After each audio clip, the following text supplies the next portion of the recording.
అందరికీ నమస్తే. Welcome to Suni's cooking world.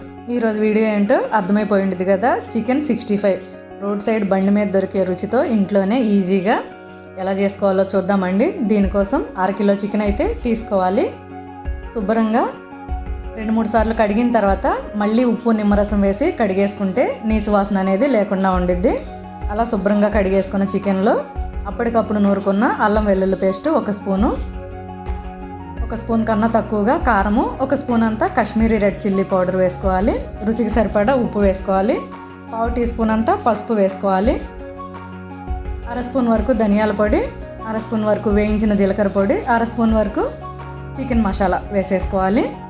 అరబద్ద నిమ్మరసం కూడా పిండుకొని ఈ మసాలా అంతా ఈ ముక్కలకి బాగా పట్టించుకోవాలి. నీళ్ళు ఏమీ వేయొద్దండి, అలాగే పట్టించుకోవాలి. చికెన్ ముక్కలు అనేవి బిర్యానీలోకి వేసినట్టు మరీ పెద్దవి కాదు, అలాగని కర్రీలోకి వేసినట్టు మరీ చిన్నవి కాదు. ఇలా మీడియం సైజులో కొట్టించుకోవాలి. నేనైతే బోన్స్తోనే వేస్తున్నాను. బోన్స్తో వేస్తేనే ఈ చికెన్ 65 రుచి అనేది బాగుండిద్ది. ఇలా అంతా కలుపుకున్న తర్వాత 1 టేబుల్ స్పూన్ అంతా కార్న్ఫ్లోర్ వేసుకోవాలి.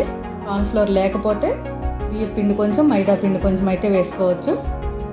కార్న్ఫ్లోర్ కూడా వేసిన తర్వాత ఒకసారి అంతా కలుపుకున్నాక కొద్దిగా కొత్తిమీర, కొద్దిగా పుదీనా వేసేసుకొని ఒకసారి కలుపుకున్నాక కొంచెం గట్టిగా అనిపిస్తుంది కదా, ఇందులో వాటర్ వేయకుండా కొంచెం ఎగ్ వైట్ వేస్తున్నాను. ఫుల్ ఎగ్ అయితే పట్టదండి, 1/2 కిలోనే కదా, అందుకని కొంచెం చూసుకొని వేసేసుకోవాలి. ఒకేసారి వేసుకుంటే జారైపోయిద్ది, అందుకని కొంచెం వేసుకొని అంతా ఒకసారి కలిపేసుకోవాలి. నేను ఇందులో ఫుడ్ కలర్ అనేది వాడలేదు, దానికోసమని కాశ్మీరీ కారం వేసాను. మీరు కావాలంటే ఒక చిటికెడు ఫుడ్ కలర్ అనేది వేసుకోవచ్చు. ఇలా అంతా బాగా కలుపుకున్న తర్వాత మూత పెట్టేసి కుదిరితే 1 గంట పాటు ఫ్రిడ్జ్లో పెట్టేసుకోండి. కుదరకపోతే ఒక 10 నిమిషాలు పక్కన ఉంచేసి వేసేసుకోవచ్చు. నేనైతే 2 గంటల పాటు ఫ్రిడ్జ్లో పెట్టుకున్నాను, నాకు టైం ఉందనేసి 2 గంటల తర్వాత అయితే బయటికి తీసాను. మసాలా అంతా ముక్కలకి చక్కగా పట్టుకుంది. ఇప్పుడైతే డీప్ ఫ్రై చేసుకుందాము. స్టవ్ ఆన్ చేసి కడాయి పెట్టుకొని డీప్ ఫ్రైకి సరిపడా ఆయిల్ పోసుకోవాలి. ఆయిల్ మరి ఎక్కువ పోసుకోవద్దండి, ఈ ఆయిల్ దేనికి వాడం కదా. ఆయిల్ బాగా వేడైన తర్వాత మంట అయితే మీడియంలోకి పెట్టుకొని ముక్కలన్నీ ఒక్కొక్కటిగా వేసేసుకోవాలి. నిదానంగా వేసుకోవాలి. పట్టినన్నే వేసుకోండి, ఎక్కువ అయితే వేయొద్దు. మనం ఆయిల్ ఎక్కువ పోయలేదు కదా.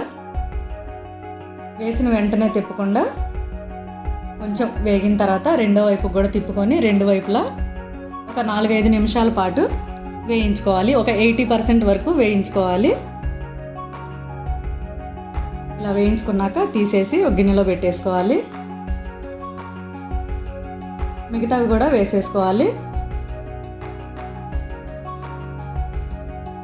ఈ ఆయిల్ అనేది మళ్ళీ చికెన్ కర్రీ చేసుకున్నప్పుడు కానీ అలాగా వాడుకోవచ్చు, మనం కర్రీలోకి అయితే వాడం కదా. రెండో వై కూడా అలాగే 80% వరకు వేయించుకోవాలి. మంట అయితే మీడియంలోనే పెట్టుకోవాలి. హై ఫ్లేమ్లో పెడితే లోపల అనేది ఎర్రగా వచ్చింది, ఉడకదు. ఇప్పుడైతే ముందు వేయించి పెట్టుకున్నాం కదా, ఆ వాయి కూడా ఇందులో వేసేసుకోవాలి.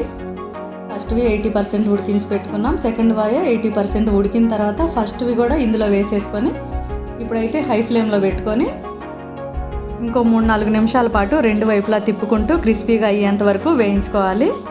ఇలా 2 వైపులా వేగిన తర్వాత ఒక ప్లేట్లోకి తీసేసుకోవటమేనండి. టిష్యూ పేపర్ మీద వేసుకుంటే ఎక్స్ట్రా ఆయిల్ ఏమైనా ఉంటే పోయిద్ది. ఇందులో కొంచెం పచ్చిమిర్చి వేయించుకొని తింటుంటే చాలా బాగుండిద్దండి. ఉల్లిపాయలు పచ్చిమిర్చితో తింటుంటే ఇవైతే చాలా బాగుంటాయి.